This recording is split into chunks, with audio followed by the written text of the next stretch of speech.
Bonjour, aujourd'hui nous allons réaliser un poulet au curry lait de coco. Dans un premier temps, nous allons mettre nos suprêmes de volaille à mariner. On les a préalablement détaillés en gros morceaux. On va venir râper à l'aide d'une râpe fine notre zeste de citron vert.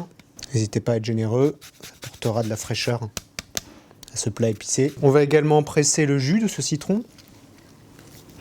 Et on va ajouter notre rhum blanc. On va filmer notre plaque au contact, c'est-à-dire qu'on va mettre le film alimentaire au contact de notre produit, tout simplement pour que ça puisse bien mariner.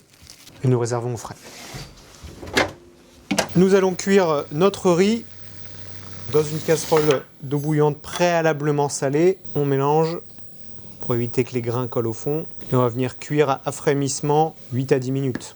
Pendant ce temps, on a mis ici une casserole avec un peu d'huile d'olive à chauffer. On va basculer nos petits oignons blancs ciselés. On va venir les faire suer délicatement. J'ajoute ensuite mon potiron que nous avons préalablement détaillé en dés d'environ 1 cm. On ajoute également notre petit piment. Alors, veillez bien à bien retirer les graines, sinon c'est trop piquant. Et on l'a émincé finement. On va faire suer l'ensemble 2 petites minutes, on viendra ensuite ajouter le gingembre. Au bout des 2 minutes, donc on ajoute le gingembre. On a pensé à réserver un quart du gingembre pour la suite de la recette.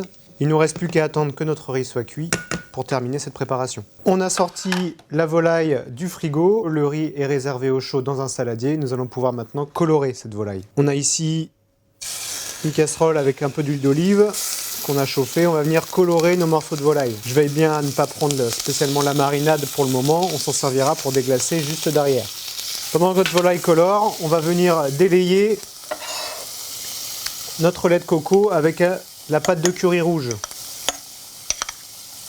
Attention à ne pas trop en mettre, c'est assez corsé et on délaye. On assaisonne notre volaille évidemment.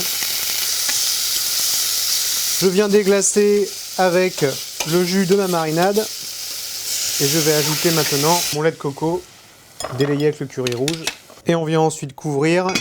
On va compter 10 minutes de cuisson à feu doux. On va pouvoir maintenant ajouter notre gingembre haché que nous avions réservé au préalable et nous allons pouvoir dresser notre assiette. On vient dans un premier temps disposer notre riz qu'on a réservé au chaud dans l'assiette creuse. On ajoute ensuite nos morceaux de volaille.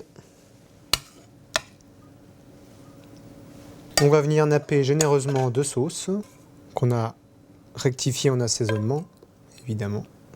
Et pour terminer, du persil qu'on a lavé et feuillé. Cette recette est maintenant terminée. Bon appétit!